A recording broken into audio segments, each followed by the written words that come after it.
എടോ ആനയുടെ ഡ്രൈവറെ പറഞ്ഞു. അമ്മൂന് കൊടുക്കൂ. ഓ മോനെ, ആ കത്തൊന്ന് മേടിച്ച് ഇങ്ങോട്ട് വാ.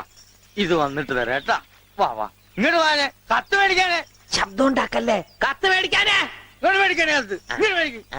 ആ മേടിച്ചോ? മേടിക്കാനകത്ത് അങ്ങനെ.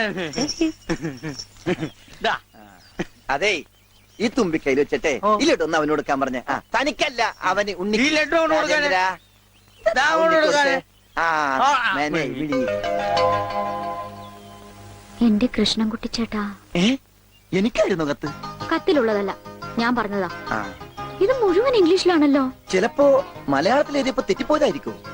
ഇതെങ്ങനെ വായിക്കും? ഒന്ന് വായിച്ചേ. ഇങ്ങ് തന്നെ. ഇത്രയോ? OHMYDEAR.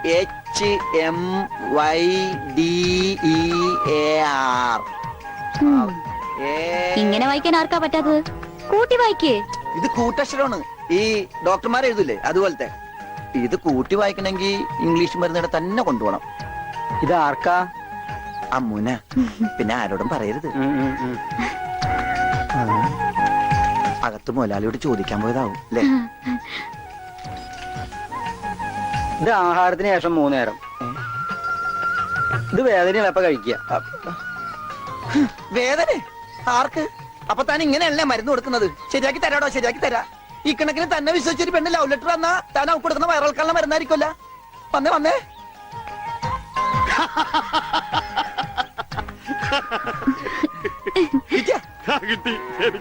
ഞാൻ പറഞ്ഞില്ലേ ഭാസ്കരേട്ടനെ കണ്ടാ കിട്ടൂന്ന്. ഐശ്വര്യമായിട്ട് വായിച്ചേ. വായിക്കാനൊന്നുമില്ല, ഇത് വിസയാ. അമേരിക്കയില് മോസ്കോ എന്ന് പറഞ്ഞൊരു കവലയുണ്ട്, നിറച്ചു കട്ടമ്പികള. അവിടെ ഒരു സായിപ്പനെ തല്ലാൻ വിളിച്ചിരിക്ക. പക്ഷെ ഒരു കുഴപ്പം, റോളറെ കിട്ടുള്ളൂ. അപ്പൊ കാശ് കിട്ടൂലേ? റോളർ തന്നെയാ കാശ്. ഇത് വിസ, ടിക്കറ്റ്. ഇത് ടിക്കറ്റ് വിസ ഒന്നുമല്ല, ഇത് ലവ് ലെറ്ററാ, പ്രേമലേപനം. ലവ് ലെറ്ററാ? അറിയൂ ആരാ എഴുതിയത്? അയ്യടാ, ചേട്ടനല്ല. അത്രക്ക് ദാരിദ്ര്യമുള്ള പെണ്ണുങ്ങളൊന്നും ഈ നാട്ടിലില്ല. ഇതേ നമ്മടെ ഉണ്ണി അമ്മൂന് എഴുതിയ കത്ത. അത് ശരി.